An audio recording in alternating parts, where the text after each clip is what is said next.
नमस्कार, आप देख रहे हैं न्यूज़ वन इंडिया और मैं हूं आपके साथ अर्चना गुप्ता। बुलेटिन की शुरुआत कर लेते हैं बड़ी खबर के साथ। लोकसभा चुनाव को लेकर बीजेपी से ये बड़ी खबर आ रही है। वाराणसी से फिर चुनाव लड़ेंगे प्रधानमंत्री नरेंद्र मोदी। सूत्रों के हवाले से ये बड़ी खबर। लखनऊ से राजनाथ सिंह को फिर मिलेगा टिकट। आगरा से एसपी सिंह बघेल को टिकट मिलेगा। मुजफ्फरनगर से संजीव बालियान को फिर से टिकट। अमेठी से स्मृति ईरानी को फिर मिल सकता है टिकट। फतेहपुर से साध्वी निरंजन ज्योति को मिल सकता है टिकट। अजय मिश्र टेनी को फिर से मिल सकता है टिकट। कन्नौज से सुब्रत पाठक को फिर से मिल सकता है टिकट। सूत्रों के हवाले से ये बड़ी खबर आपको बता रहे हैं। ये वो पुराने नाम है जो 2019 में इन्होंने परचम लहराया था और इन नामों को फिर से रिपीट किया जा सकता है, जिसमें स्मृति ईरानी, अजय मिश्र टेनी, ये बहुत ही विवादित नाम रहा है। आपने देखा होगा कि किसान आंदोलन में लखीमपुर खीरी में जिस प्रकार से पूरा वो घटनाक्रम हुआ, उसके बाद से अजय मिश्र टेनी को लेकर लगातार जो विपक्षी पार्टियां हैं वो बीजेपी को घेरती हुई भी नजर आई। और इसी के साथ ही किसान आंदोलन में भी किस प्रकार से आपने देखा होगा कि किस प्रकार से विवादित नाम रहा अजय मिश्र टेनी, और अजय मिश्र टेनी को फिर से टिकट दिया जा सकता है। सूत्रों के हवाले से ये बड़ी खबर है। लखनऊ से राजनाथ सिंह को फिर से टिकट मिल सकता है। आगरा से एसपी सिंह बघेल को फिर से टिकट मिल सकता है, यानी कि इन नामों को दोबारा से रिपीट किया जा सकता है। मुजफ्फरनगर से संजीव बालियान को टिकट मिलेगा।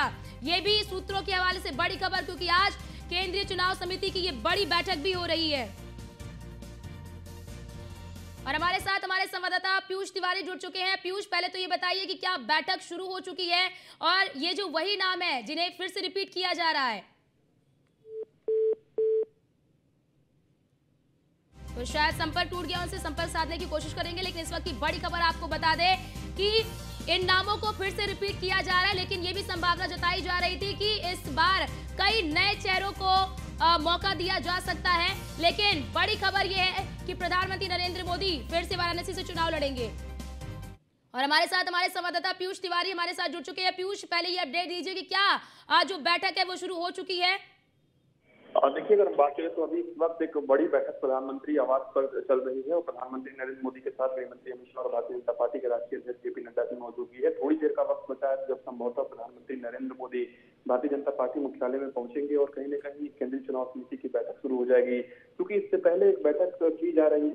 कहीं तीनों जो दिग्गज नेता हैं, चाहे प्रधानमंत्री की बात करें, गृह मंत्री की बात करें या भारतीय जनता पार्टी के राष्ट्रीय अध्यक्ष की बात करें, वो एक तरीके से इन नामों को जो शॉर्टलिस्ट करके भेजा गया है, दिया गया है अपने आला कमान को, उसको लेकर वो चर्चा और मंथन कर रहे हैं। उसके बाद वो केंद्रीय चुनाव समिति की बैठक में आएंगे और कहीं न कहीं जो कोर ग्रुप के तमाम मेंबर्स हैं, अलग अलग राज्यों से तमाम जो मुख्यमंत्री आए हुए हैं, जो डिप्टी सीएम आए हुए हैं, इसके साथ ही जो प्रभारी आए हुए हैं, उनके साथ एक बार फिर से चिंतन और मंथन भारतीय जनता पार्टी मुख्यालय में करेंगे। क्योंकि अभी भी भारतीय जनता पार्टी मुख्यालय में तीनों ही बड़े दिग्गज नेता है, चाहे राष्ट्रीय अध्यक्ष की बात करें, प्रधानमंत्री की बात करें या गृह मंत्री की बात करें, वो यहाँ पे नहीं पहुंचे हुए हैं।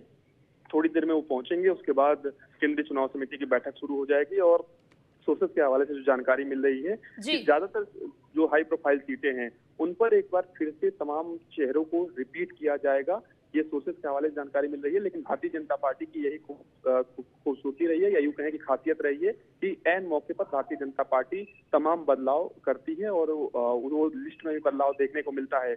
लेकिन जो जानकारी मिल रही है वो यही मिल रही है कि ज्यादातर सीटों पर भारतीय जनता पार्टी ने लगभग नाम फाइनल कर दिए हैं, खासतौर पर पहली सूची की अगर हम बात करें तो। और आज केंद्रीय चुनाव समिति की बैठक थोड़ी देर में जब शुरू हो जाएगी प्रधानमंत्री नरेंद्र मोदी के आने के बाद, तो निश्चित रूप से उस पर अंतिम जो मुहर है वो एक तरीके से लग जाएगी और जल्द ही पहली सूची भारतीय जनता पार्टी के उम्मीदवारों की जारी हो सकती है। जी बिल्कुल पीयूष, पहली सूची तो जारी हो जाएगी, लेकिन जो नाम इस वक्त सूत्रों के हवाले से निकलकर सामने आ रहा है, जिसमें प्रधानमंत्री नरेंद्र मोदी का नाम हो, अमेठी से स्मृति ईरानी का नाम हो, एसपी सिंह बघेल का नाम हो या फिर राजनाथ सिंह का नाम हो, ये तो पहले से कयास लगाए जा रहे थे कि इन नामों को रिपीट किया जाएगा। लेकिन अजय मिश्र टेनी, ये नाम फिर से रिपीट किया जा रहा है। आपने भी देखा होगा कि किस प्रकार से जब किसान आंदोलन हुआ था तो लखीमपुर खीरी की घटना को लेकर किस प्रकार से विपक्ष की ओर से भी लगातार बीजेपी पर दबाव बनाया गया था। देखिए, अगर हम बात करें तो चूंकि अभी भी भारतीय जनता पार्टी ने पूरी तरीके से लिस्ट को जारी नहीं किया है, लेकिन एक बात स्पष्ट है, जो जानकारी मिल रही है सोर्सेस के हवाले से, जो जानकारी मिल रही है, ये ये मिल रही है कि कहीं ना कहीं कई चेहरों को एक बार फिर से रिपीट किया जा सकता है। क्योंकि अजय मिश्र टेनी की बात करें तो निश्चित रूप से उन पर तमाम तरीके के आरोप लगे, लेकिन एक जो पृष्ठभूमि है वो भी आप देखिए कि तमाम आरोप लगने के बावजूद अजय मिश्र टेनी का जो मंत्रालय है वो बचा रहा, और किस तरीके से अजय मिश्र टेनी अपने क्षेत्र में जाकर लोगों से मिलते रहे, बातचीत करते रहे। और चूंकि भारतीय जनता पार्टी इंटरनल सर्वे कराती है कि उस प्रत्याशी की, उस उम्मीदवार की, या जो वर्तमान में भी सांसद है उसकी क्या कुछ उनके क्षेत्र में रिपोर्ट है, किस तरीके से जनता उन्हें पसंद करती है, नापसंद करती है, अगर उन्हें टिकट दिया जाता है तो उन्हें वोट मिलेगा नहीं मिलेगा, इंटरनल सर्वे के आधार पर ही भारतीय जनता पार्टी कोई ना कोई फैसला लेती है। क्योंकि अगर अजय मिश्र टेनी को पर कोई बड़ा फैसला लेना होता तो कहीं ना कहीं उसी समय जब ये पूरा वाकया हुआ था, केंद्रीय मंत्री को उनके पद से हटाया जा सकता था, लेकिन आलाकमान ने पूरी तरीके से सोच समझकर कोई ना कोई फैसला लिया उस दौरान भी।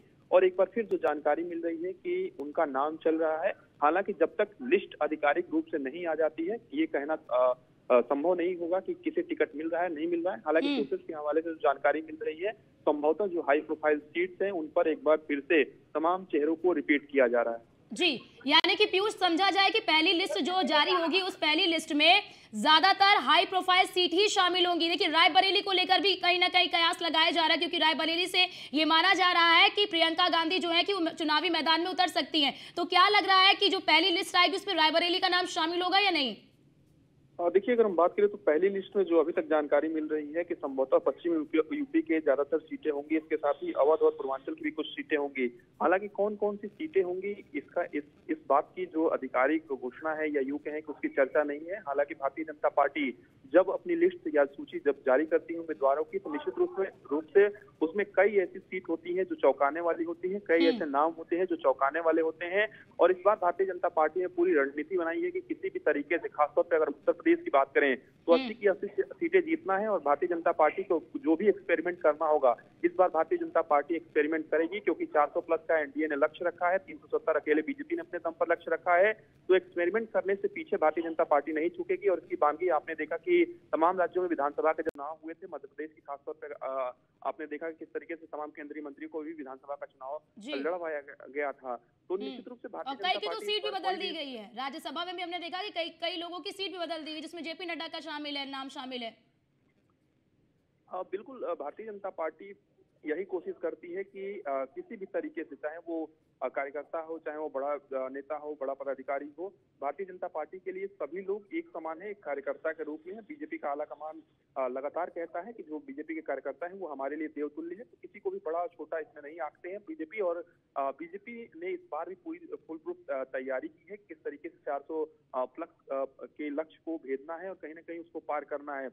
भारतीय जनता पार्टी मुख्यालय में थोड़ी देर में बैठक शुरू हो जाएगी, क्योंकि तमाम राज्यों के जो मुख्यमंत्री हैं इस वक्त भारतीय जनता पार्टी मुख्यालय में मौजूद है। बीजेपी शासित राज्यों की अगर हम बात करें तो उसमें उत्तर प्रदेश के मुख्यमंत्री की बात करें या उत्तराखंड के मुख्यमंत्री की बात करें, इसके साथ ही छत्तीसगढ़ और मध्य प्रदेश के भी मुख्यमंत्री यहाँ पर मौजूद है। इसके साथ ही कई डिप्टी सीएम की भी मौजूदगी यहाँ पे है, प्रदेश अध्यक्षों की मौजूदगी यहाँ पे है, जो प्रदेश के संगठन महामंत्री है। पीयूष बिल्कुल बिल्कुल वहां पर तमाम लोग मौजूद है, वो तस्वीरें भी हमने अपने दर्शकों तक दिखाई। लेकिन जरा पीयूष ये भी जानकारी साझा करिए कि जो पहली लिस्ट होगी किस आधार पर, यानी क्या पैमाना रखा गया है जो पुराने सांसदों से रिपीट किया जा रहा है। जैसे कि मथुरा की सीट को ले लीजिए, मथुरा की सीट को लेकर लगातार ही कहा जा रहा है कि हेमा मालिनी को इस बार टिकट शायद नहीं दिया जा सकता है। उसमें उम्र को भी देखा जा रहा है कि जो 75 के हो गए उन नेताओं को शायद इस बार टिकट ना दिया जाए। देखिए निश्चित रूप से तमाम तरीके की चर्चाएं चलती हैं, खासतौर पर जब चुनाव आते हैं। तो लेकिन एक बात स्पष्ट है कि भारतीय जनता पार्टी इस बार ना उम्र को देख रही है, ना किसी भी तरीके से ये देख रही है कि हम किसी सांसद को रिपीट कर रहे हैं या नहीं कर रहे हैं।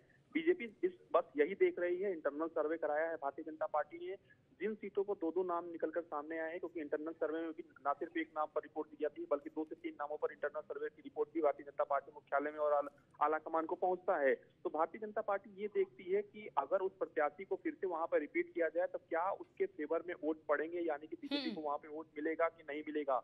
उम्र का तकाजा की अगर हम बात करें तो कई ऐसे उम्रदराज जो सांसद हैं उनको फिर से भारतीय जनता पार्टी इस बार भी रिपीट कर सकती है, क्योंकि अगर उनका वर्चस्व, अगर उनकी लोकप्रियता उनके क्षेत्र में है तो निश्चित रूप से उनको एक बार फिर से रिपीट किया जा सकता है। लेकिन अगर उनकी लोकप्रियता नहीं है, अगर वो लगातार एक के बाद एक रिपीट होते चले गए हैं, अगर उनके क्षेत्र में में एंटी इनकम्बेंसी है, तो निश्चित रूप से उन्हें रिपीट भारतीय जनता पार्टी इस बार नहीं करने वाली है। इसके साथ ही चूंकि तमाम केंद्रीय मंत्रियों की भी अगर हम बात करें, जो सांसद हैं उनकी भी रिपोर्ट कार्ड को देखा गया है कि उनके मंत्रालय ने इस बार कितना बिल्कुल बिल्कुल पीयूष, आप नजर बनाए रखिएगा, आपसे पल पल की अपडेट लेते रहेंगे। फिलहाल आपका बहुत बहुत शुक्रिया तमाम जानकारी हमारे साथ साझा करने के लिए।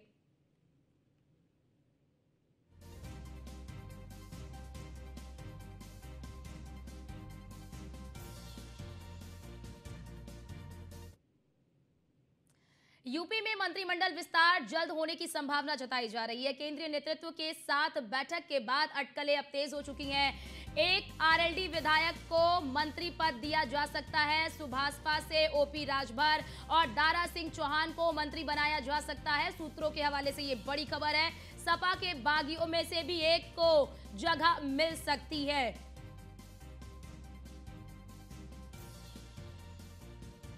तो ये बड़ी खबर आपको बता दें कि लगातार ये संभावना जताई जा रही है कि मंत्रिमंडल का विस्तार होगा, जिसमें 2 नाम तय माने जा रहे हैं, लेकिन अब इसमें कई नाम और भी जुड़ चुके हैं। जिसमें बात अगर कर ले तो आरएलडी के एक विधायक को भी इसमें शामिल किया जा सकता है। और अभी हाल ही में आपने देखा होगा कि राज्यसभा के चुनाव में बड़े पैमाने पर जो क्रॉस वोटिंग हुई है, जिसमें सपा के कई बागी विधायकों ने क्रॉस वोटिंग की है, तो ऐसे में माना जा रहा है कि उन बागी विधायकों में से भी एक विधायक को मंत्री पद दिया जा सकता है।